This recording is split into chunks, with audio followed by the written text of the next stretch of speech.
We now return to the continuing adventures of Theoryman! Help! He stole my purse! Can't help you there, but did you know that Ant-Man could have saved half the universe by crawling up Thanos' anus? Oh, thanks. Theoryman, away!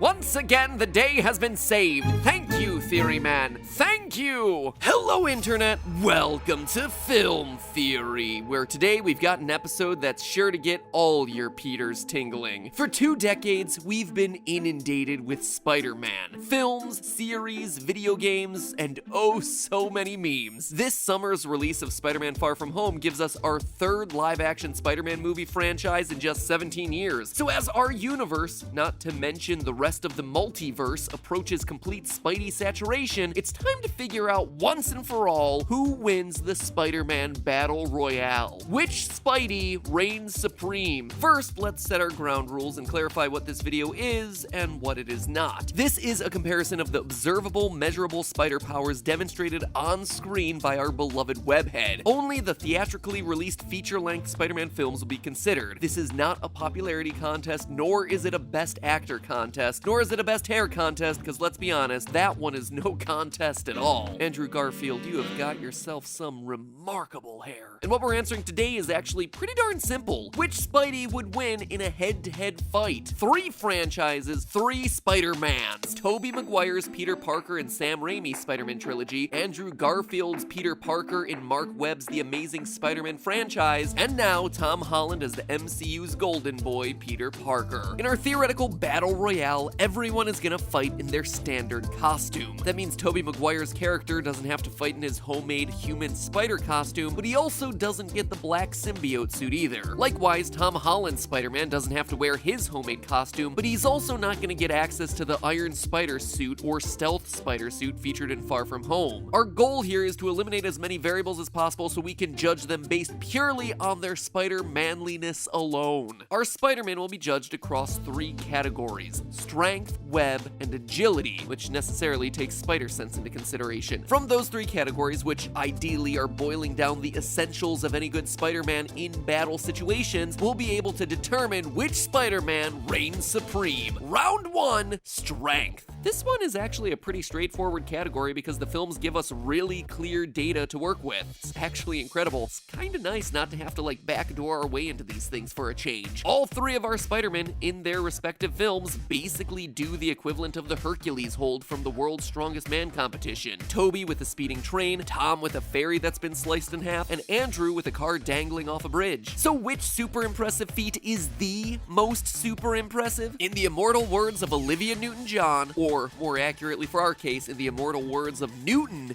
Sir Isaac, let's get physicsal. Associate Professor Michael Milford and research fellow Juxie Leitner of Queensland University of Technology tackled the Hercules hold moment from Spider-Man Homecoming, determining that Tom Holland's character applied a force of over 31 million newtons in order to keep that ferry together, which he managed to do single-handedly for about 6 seconds before Iron Man eventually came and bailed him out. Now, that is a lot of newtons, but is it more impressive than Tobey Maguire's famous train-stopping scene from Spider-Man 2? To determine how many newtons Tobey's character applied, let's check in with Newton's second law of motion, shall we? Which tells us that the force exerted by Spider-Man is equal to the mass of the train times the rate at which he brings the train to stop. A New York City subway car weighs in at about 33,000 kilograms, and the train in this scene actually has itself 6 cars. Shots inside the cars suggest that the train is about half capacity, meaning that the weight of the 6 cars plus the weight of the passengers inside is going to be approximately 241,578 kilograms in total. So that, my friends, is our mass. As for our acceleration, or in this case deceleration, we see Tobey's character bringing the train from exactly 80 miles per hour to 0 miles per hour in 47 seconds. That means that the rate of deceleration is going to be 0.752 meters per second squared. Plug them into to the formula and we get ourselves 182,000 newtons of force, which is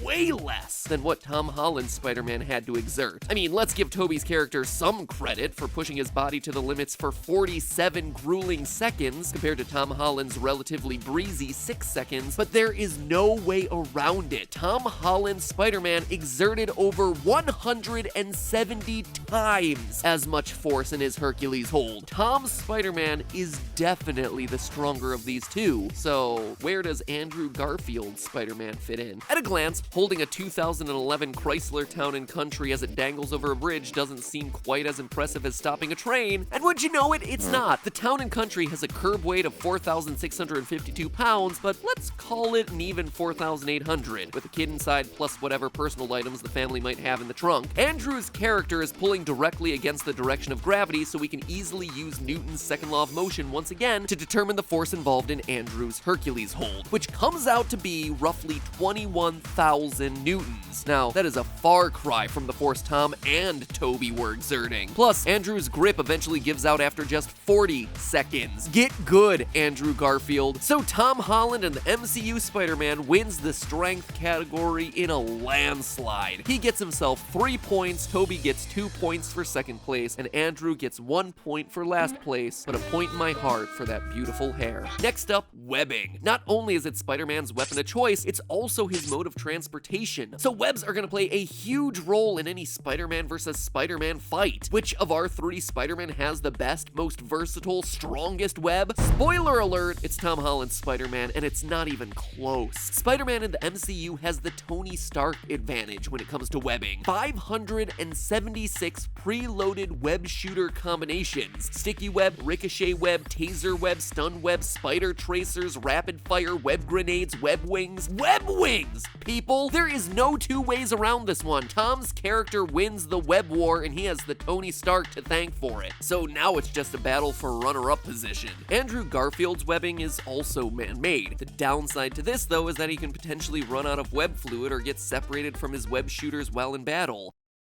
The upside is that he's able to tweak his web formula and make it impervious to electricity, for example. However, it's tough to imagine electricity playing a major role in a Spider-Man versus Spider-Man fight, so who knows how beneficial this improvement that we see in the movies would actually be for our purposes in today's episode. In Tobey's case, meanwhile, his webbing is created in vivo. He's not able to manipulate his organic webbing, but on the plus side, he's never gonna run out, except on the rare occasions when he's like, you know, super sad and stuff. But as impressive as Tobey's train scene is as a demonstration of his strength, it might be an even more impressive demonstration for his webbing. His web's strength, stick, and elasticity are all on full display in a way that Andrew Garfield's web never is in the Amazing Spider-Man films. And if Andrew's Peter Parker had made more elastic webbing, maybe Gwen Stacy would have had herself a smoother landing at the end of The Amazing Spider-Man 2.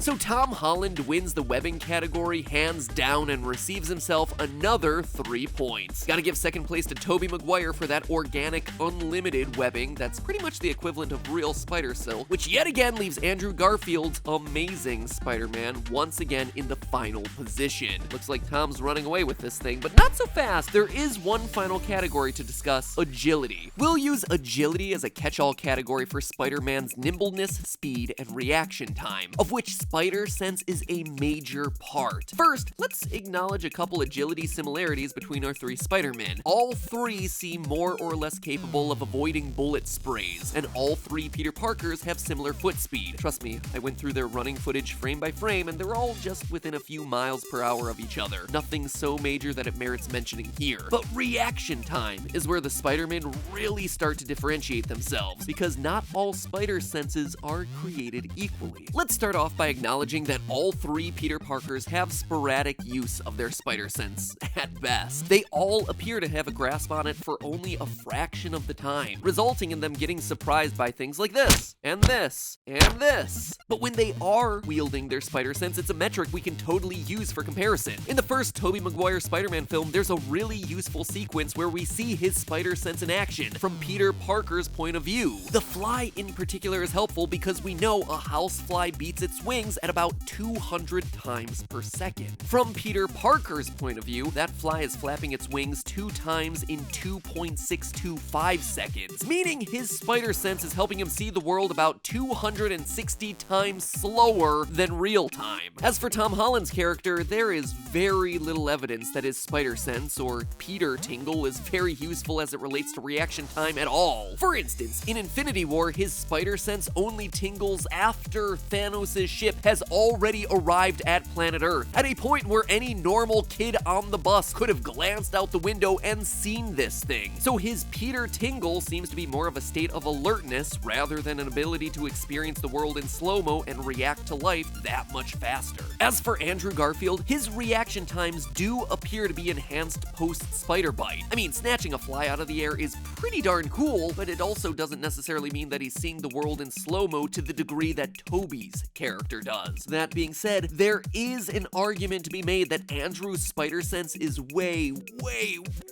better than anyone we've ever seen in a movie ever. Consider this scene where he's literally dodging bolts of electricity. A visible bolt of lightning travels at about 1/3 of the speed of light, or 220 billion miles an hour. So dodging a bolt of electricity is obviously far more impressive than, say, seeing the world at 260 times slower than usual. But is the amazing part of the Amazing Spider-Man the fact that he's actively dodging those electrical bolts, or does Electro just have himself a bad case of Stormtrooper aim? Let's look at those slow-mo clips again. If we go frame by frame, we see that Spider-Man is looking at Electro before the bolt of lightning is shot. We also see that he makes no elusive movement until after the bolt passes beneath him. Looks like it's fair to just chalk this one up to Electro's bad aim, or more accurately, the inconsistent CGI work from the people working on this movie. But wait, Andrew still isn't down and out just yet. Sure, he might be benefiting from Electro's bad aim in this one scene, but in another scene, we actually get a moment similar to Tobey Maguire's Fly. Andrew is seeing the world in a slowed down state where he pulls a Jimmy Neutron brain blast and predicts the movements of the electricity, foreseeing that it's gonna go up the handrails and eventually hurt the civilians reaching for them. Then we see him able to react accordingly in order to protect them. Clearly, this means he's faster than electricity and thereby the fastest of all our possible Spider-Men, right? Well,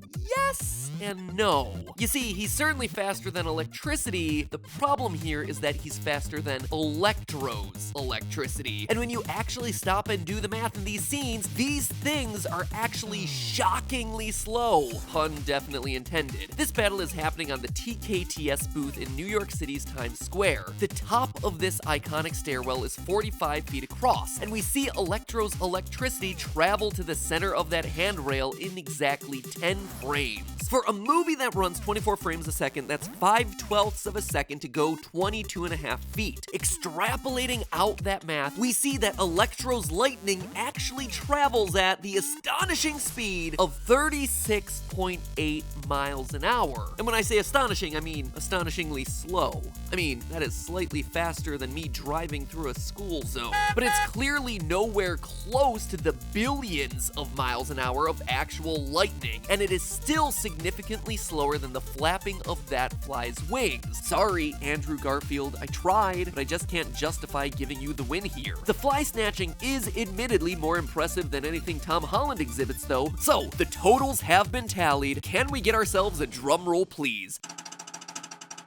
Alright, if that's the best you got. In third place with 4 points, we have Andrew Garfield's Spider-Man. Gold star for being smart and sciencey and all, but this ain't no gold star contest, just like it ain't no best hair contest. You just can't get over it. Look at the volume of that hair. It's no wonder he's a movie star and we're just lowly YouTubers. Next up, coming in with 7 points, we have a two-way tie for first place. That's right, we all thought that Tom was gonna run away with this thing, but it turns out that Tobey has the grip strength to barely hold on. So there you have it, folks. In the battle of Spider-Mans, there is no clear winner. We dug in, examined the data, and no clear winner could Wait a minute, my theorist tingle is going crazy. I'm sensing a lot of you screaming at your screens right now because there's a Spider-Man movie I haven't mentioned yet. It's a feature-length Spider-Man movie. It had itself a theatrical release, and even though it's not part of a franchise, it should be considered according to the rules that I laid out earlier. That movie is, of course, Spider-Man Into the Spiderverse. But how do we go about comparing the animated characters in Spiderverse to the live-action characters in the franchises? Pretty easily, actually, because one of our live-action Spider-Man actually crosses over into Spiderverse, or at least one of his multiverse equivalents crosses into Spiderverse. See, there's a compelling theory that Tobey Maguire's Peter B. Parker is the exact same Peter B. Parker featured in Into the Spiderverse, and the theory is supported by the fact that the producers at one point considered casting Tobey Maguire as Peter B. Parker's voice. I mean, it's come out since after the movie's release that Peter B. Parker in the movie isn't actually the same Spider-Man that we see in the Sam Raimi movies, but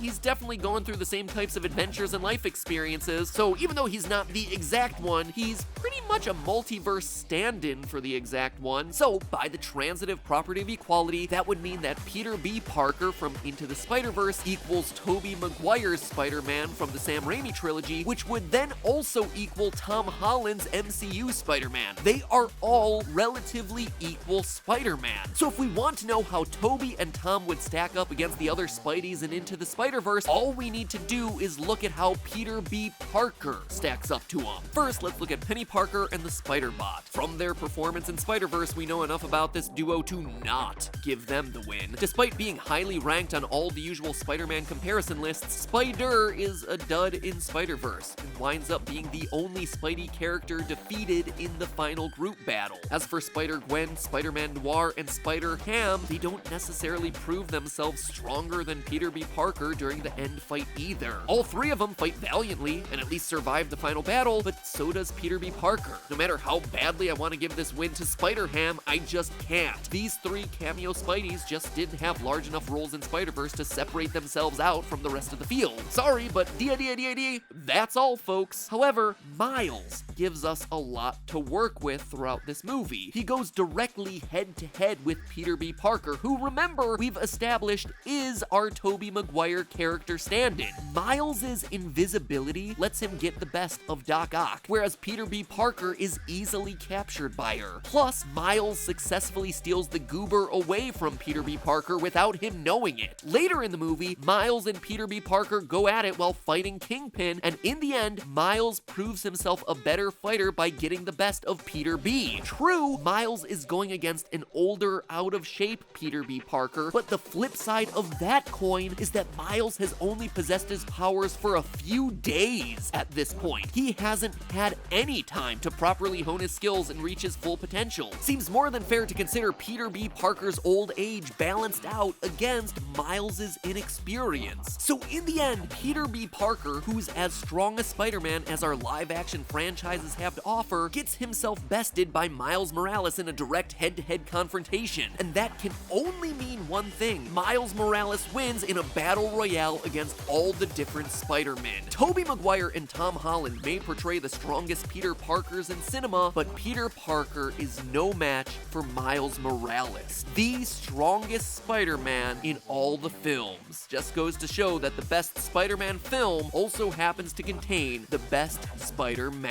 But hey, that's just a theory. A film theory. And if you want to see more Spider-Man content, check out this video on the left where I analyze the physics of Spider-Man's deadly web slinging. Turns out that Spider-Man should have died multiple times over, regardless of his super strength. Or while you're here, make sure you click the button on the right to subscribe. And with that, I'm off. Next week, let's take a break from superheroes, shall we?